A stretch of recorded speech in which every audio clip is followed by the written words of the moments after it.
All right, welcome back in the second hour. Dirt and Sprague here on 1080 The Fan, the Odyssey app, 99.5 HD2, and, of course, youtube.com/1080 AM The Fan. We kick off the second hour with our daily ticker brought to you by Pelican Brewing, bringing you today's ticker with 4 locations along the Oregon coast. Fly over to a Pelican location and enjoy epic views, local brews all year long. Pelican Brewing looks forward to seeing you at the coast. And we're joined by Odyssey NFL insider Brian Baldinger, our good friend, host of the Best Football Show podcast. Make sure to check out the Best Football Show on the Odyssey app or wherever you get your podcasts. Also all over the NFL Network. Good morning, Baldy. It's nice to have you on after the Super Bowl. We will get to the football dealings, but much like how the Eagle run game may turn you on, I need to ask you a random non-football question to start the second hour of the program. Let's do it.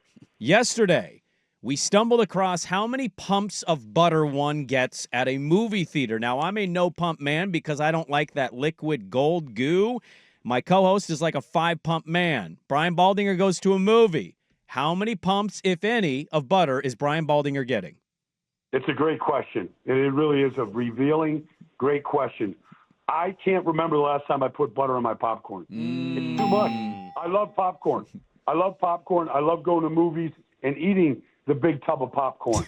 But I can't do it with the butter. It's just too much.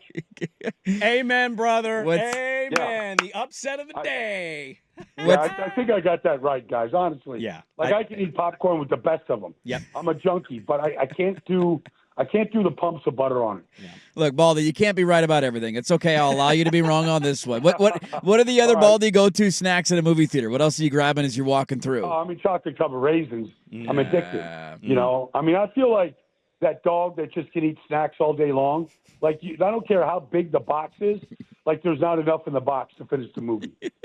Baldy, if I had to ask you to guess when you were playing, how many calories a day do you think you were consuming?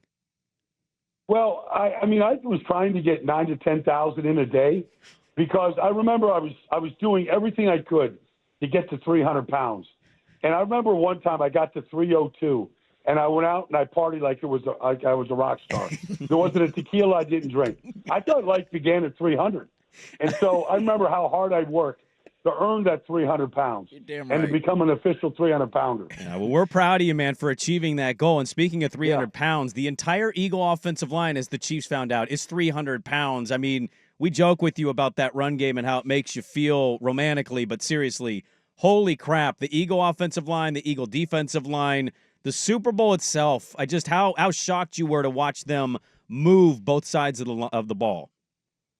Well, I was shocked like everybody else. I didn't see it, being 34-0 with 34 seconds to go in the third quarter. I thought the Eagles were the better team. I thought the Eagles would win.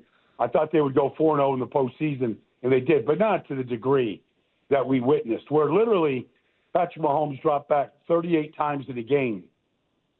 The Eagles never blitzed one time. They rushed either 3 or 4 on every single pass play and dominated the line of scrimmage. I didn't see that coming, but I thought the Eagles were a much better team in the trenches in Kansas City. Well, on that point, Baldy, we've been talking about it obviously the last couple of days. When Mahomes lost the other Super Bowl to Tampa, there were moments in that game where we knew his offensive line was banged up and he was going to have a hard time winning it. But he still looked really good in that game, I thought. He was making miraculous plays and running around making things happen, but it just wasn't enough. This one felt weird. It felt like I'd never seen him play at that level. Just how shocked were you, I guess, first off, that's the way that Mahomes looked in the game, despite how good Philly's defense is, and that there wasn't necessarily a counterpunch in the first 3 quarters, and Kansas City just had no answer offensively. He reminded me of the Patrick Mahomes, like when he was at Texas Tech and they were playing Oklahoma, and he was trying to put up 50 because he knew Oklahoma was going to score 60, and he was running around like that making throws. But I would say, if you can't convert third downs and stay on the field and sustain offense, then you just keep punting the ball away. And that's what happened. They couldn't convert a single third down to start that game. They couldn't stay on the field. They could never get into their game plan. And so that was a big part of it. But, the Eagles' defensive front was just so much better. And it was very similar from that standpoint of that loss to Tampa, where they went out and fixed their offense line the next offseason. And I suspect that Kansas City, it's hard to get an elite tackle when you're picking 31 or 32 every year. But they need an elite left tackle. They need and they got to put that thing back together. Tooney was a good Band-Aid, when they made that move to get through the season, but he got exposed in the Super Bowl.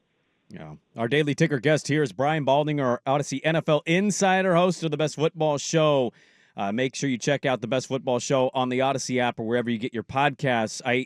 The Eagles played a collectively great game. The line play was awesome. Playmakers made plays. I thought Barkley's presence just took a lot off of Jalen's plate in terms of the attention the defense was drawn to Barkley with. What did you make? I said that my takeaway wasn't so much that, Jalen goes to some elevated tier that we make up for conversation. I was generally happy for him because his story is one of redemption, of kind of been doubted and questioned, and every single time he's kind of overcome it at multiple levels. What do you make of Jalen Hurts now being a Super Bowl winning quarterback? And some of the narratives that come out, they may be ridiculous to a guy like Brian Baldinger of now he's the number whatever quarterback in the NFL, or no, he's still not this number quarterback in the NFL. The Jalen Hurts conversation post the Super Bowl. Yeah. Oh no, it's out there, obviously. I've gotten to know Jalen a little bit over the years. He uses all of this as fuel. He hears it, he listens to it, and he basically does a good job of not dwelling on any of it. But Kansas City's game plan was to stop Saquon. They pressed the two wide receivers on the outside. They loaded up the box. They played their safeties deep, and Jalen made 5 or 6 big-time throws in that game. The fourth throw of the game to Jahan Dotson that set up the first touchdown, the tush-push. He was a leading rusher in the game. He's always been a great runner, but some of them were designed, but a lot of them were scrambles for first downs, extending plays. He ran for 72 yards. He, threw a bunch of touchdown passes. So I thought he was the MVP. He made good decisions. He made some good checks at the line of scrimmage. He's the commander-in-chief of that offense. It goes through him, and he's the natural leader. And so I'm happy for Jalen because not everybody is the best passer that wins Super Bowls. Not everybody is the league MVP that wins Super Bowls. But he's a top 10 quarterback and played at an elite level. Even the interception, that he threw. I mean, Kansas City got the ball at the 2-yard line. It was better than a punt. Yeah. So I thought he made really good decisions. That's what quarterbacks have to do, and he made the plays that were there. It's funny in the moment, Baldy, we can all look at Philly winning the Super Bowl and think, well, yeah, I mean, they were there 2 years ago. This has been a really good organization, had a great offseason. But I think if I would have said that on the air maybe 365 days ago, like, hey, the Eagles are going to dominate their way to the Super Bowl next year, some people might have said, well, I mean, we just saw them blow up in the postseason and lose in the wild card round. They obviously had a big offseason in signing Saquon, the draft that they had. Who's that team out there or teams out there for Brian Baldinger where you look and say, man, you just address this need or this need, you're right there, all the other pieces are in place. Do you have teams that you think can maybe make that jump of early playoff loser or non-playoff team to getting to where Philadelphia is next year? Well, I mean, Washington made a lot of strides this year from being a doormat to, winning a playoff game. Like, they're a legit, with their quarterback and with the general managers they have and the coach, they could make that leap. The Rams can make that leap in the Super Bowl conversation. You're right. The year ago, the Eagles collapsed. We're 1-6 down the stretch. They were awful. They had no answers for any of it. But they went out and got Zach Bond and Saquon Barkley and drafted Cooper DeJean and Quinyon Mitchell. They signed back Chauncey Gardner-Johnson. And they developed their young players with the new coaching staff and new coordinators, Nolan Smith and Jalix Hunt and Milton Williams. I mean, they all developed. So there's other teams out there that have got good coaching staffs, that got good aggressive general managers that are looking at what the Eagles did. And look, I'm not writing Kansas City off either. Yeah. Patrick Mahomes' press conference was pretty. I thought it was exactly what you needed to say.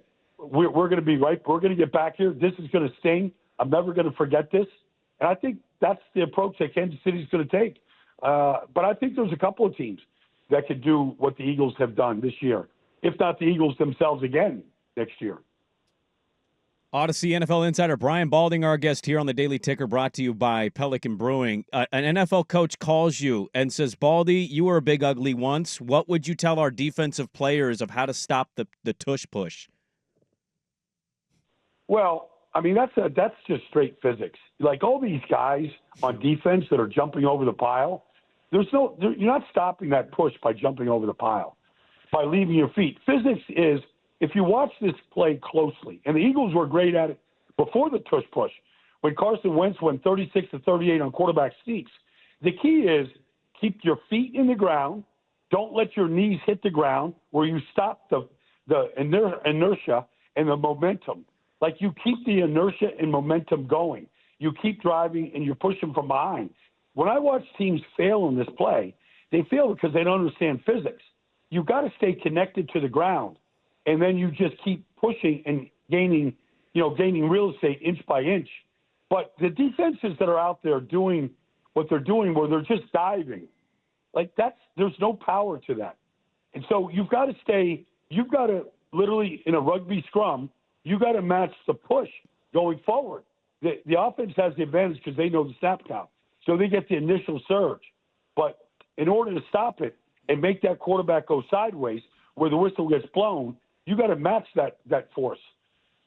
That's the first time somebody's used the word inertia on our show in a long time, and I got to say I'm pretty happy about that. Well, Chris That's Jones cool. just tried to straight lay down and say, this is what's going to happen. I'll roll just be over. the lowest That's man here. Not going to work. We know you're big in the hip-hop community, Baldy, because your name was famously rhymed in an Eminem song, and we've asked you about this in previous interviews. Does Baldy have any hot takes on the halftime show? I got to ask. Yeah, I wasn't a big fan.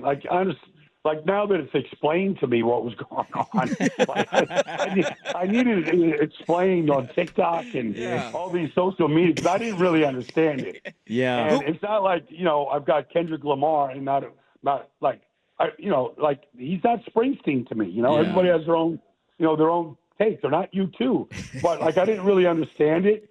And I guess if you needed it to be explained, then you probably didn't enjoy it. Yeah. That's my guess. That's a good way to put it. Now, I make Baldy the head of the party planning committee for halftime next year at the Super Bowl in Santa Clara. Who's Baldy picking to do the halftime show? I don't know. Coldplay looks like they'd be pretty fun to have out there. The girlfriend of the tight end, I guess she's pretty popular, the new Eras tour, whatever. It's a big People deal. pay, StubHub inflated prices to go watch her play. Yeah. And sing. Maybe you should take her out of the guest suite and put her on stage, I guess. Put her on stage so she can boot out there on the stage instead of just in the suite. Look, I don't think there's a 12-year-old girl that's not going to watch. Yeah, There's a lot of 12-year-old girls in this world, around the world. Put her on the stage. Well, this might be the last time we talk to you for a while, and deservedly so. You work really hard, not only for Odyssey, but you do great work on the NFL Network. We enjoy you, so I'll get you out of here with this one. You live in what looks like a paradise whenever you post a video of spearfishing for your lunch.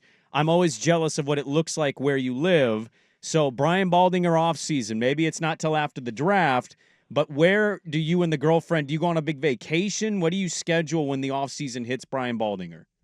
Well, I was just looking on, about ferry rides from St. Martin to Anguilla, and then Anguilla to Martinique. So, and then puddle jumping over to Belize.